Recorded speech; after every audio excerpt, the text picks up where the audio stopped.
Hello, welcome to Return of the Natives. My name's George Erica. I'm here with Isaac Macpherson, and we're going to be talking about his short film, Stay Home. Welcome, Isaac. Thanks, George. Okay, let's strictly, we're professionals. Isaac, could you talk a little bit about how this idea came to you?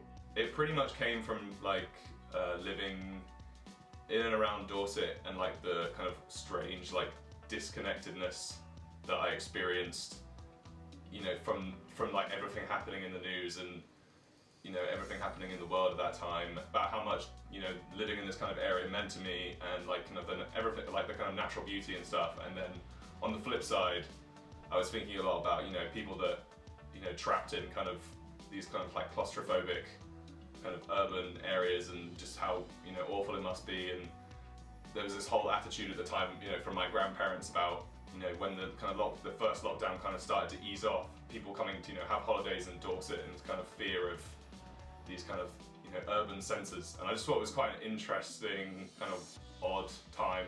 The film, to me, it feels almost like a kind of a fun safety announcement, if that's the right way of putting it. Did you go about making the film with this kind of intention of delivering the message of, as the title says, stay home? No, if anything, it was kind of the opposite. I mean, I don't really want to sound preachy or anything, because I'm aware of the double standard of living in the countryside, having all this open space, and experiencing my version of a lockdown, which is pretty, it's pretty massive. Yeah. It doesn't even compare. And there's all this stuff at the time about people, in the news saying it was the Great Leveler or whatever, which is completely untrue. If anything, it was the opposite. I just thought it'd be interesting to imagine this kind of weird nightmare of this young woman's sort of desire to escape, but it kind of being infected with all these kind of strange visions and stuff. You mentioned there the disturbing kind of angle you took with it, very kind of horror inspired. When I was watching the film, I noticed a lot of kind of homages to folk horror, particularly kind of neo-folk horror of Midsummer, and the idea of finding this horror in bright sunlight, the unreliable narrator, the warping of events, and as well you were finding kind of aesthetic appeals in bright flowers and folkloric imagery. How conscious are you of your influences when making a film? I'd say pretty conscious. You pretty much hit the nail on the head on all those points. I was thinking about the situation in lockdown, about not really being able to go anywhere to film, other than where I lived, and I was kind of thinking in terms of practicality, what can I do, what can I achieve realistically? And going for walks a lot of the time and thinking about the naturalistic beauty of Dorset, but also this kind of weird, horrible times. I was thinking, oh, actually, I've always really enjoyed folk horror, Robert Eggers, The Witch is I love that film, and The Wicker Man and stuff, and I thought that was a really cool challenge to try and make something scary or just unsettling, but in the full light of day.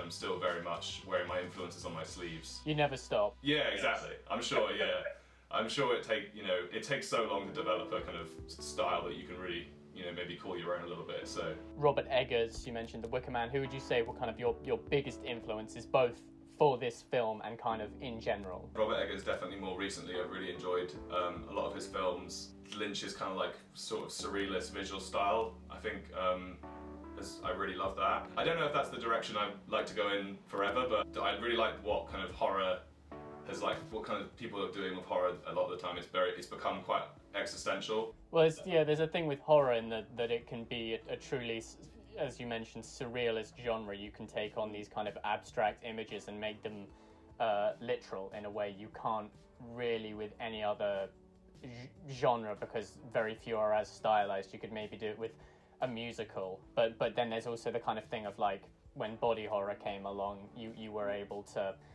I can't remember who said this, I think it might have been Mark Kermode, you were able to make metaphors literal with kind of prosthetics and makeup and all of these things. So you could have, for example, the idea of Freddy Krueger as an intrusive presence. You could have a tongue coming out of the phone and licking someone's ear. Within horror, you can you can invest in the truly metaphorical in a way that would seem kind of crass and ridiculous in drama or crime film, for example. You're credited as writer, director, and editor. Is that your kind of general method for approaching a film, or was it as a result of kind of restrictions on your work that you took on more than you normally would? I'd probably say a mixture of both.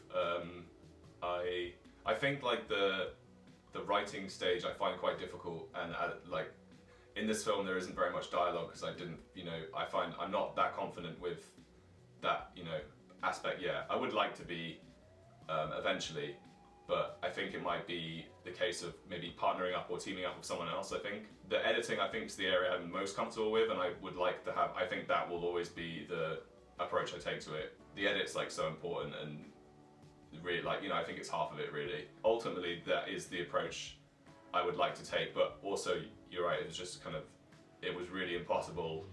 I was really working with like who of my friends are around, and living in Dorset, I'm not in a really position with, like, I know a lot of people who are also in the industry and everything, so, but I have a lot of friends who are really into this as well, so that really helped out, and they were amazingly helpful, and my friend Annie, who's in the film as the main part, was just so good, and like I was really, really impressed, and my friend George, who ended up writing the music, was like just absolutely blew me away with how good the music was as well. Yeah. Like, definitely, I really enjoyed it because it really, like, film's like really collaborative. I really like enjoyed that aspect of it. It would be nice to have a bigger crew of people next time. There you mentioned feeling most confident with the editing, and the editing looked confident. I noticed some really kind of sharp, deliberate editing work in the film, the way you used it to build this kind of disorientating, disjointed atmosphere, as well as compressing the time frame very skillfully in those opening minutes. How much of that did you pre-plan, and how much did you find in the edit?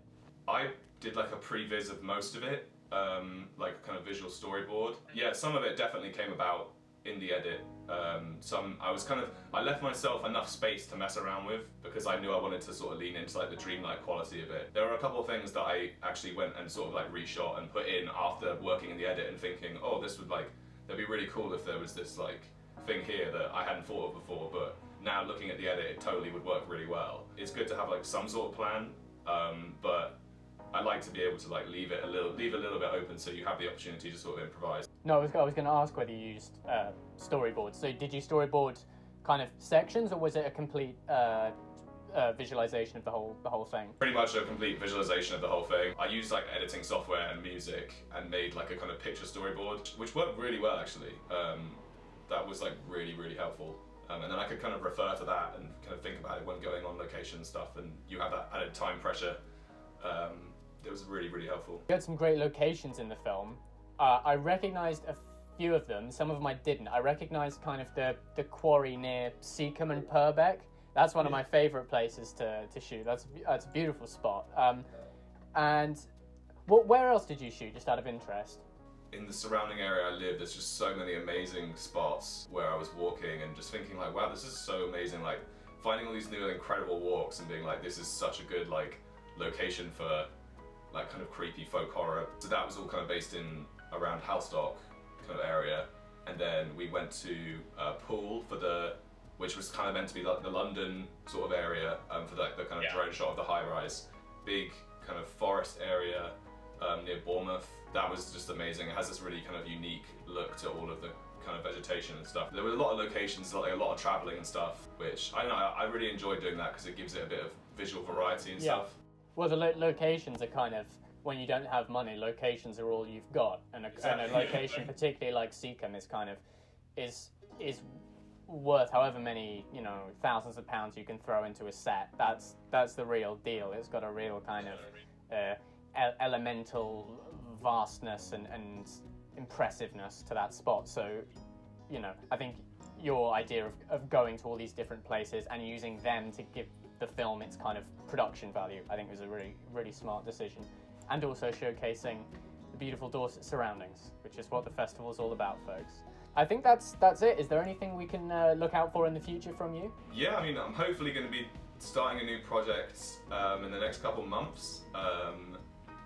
But you know, who knows? Hopefully, like if I can like manage to sort of like kind of do it on the sly in terms of, you know, when things start to open up again, and maybe a little bit more ambitious this time with a little bit bigger of a crew, and so yeah, if anything comes of that, fingers crossed.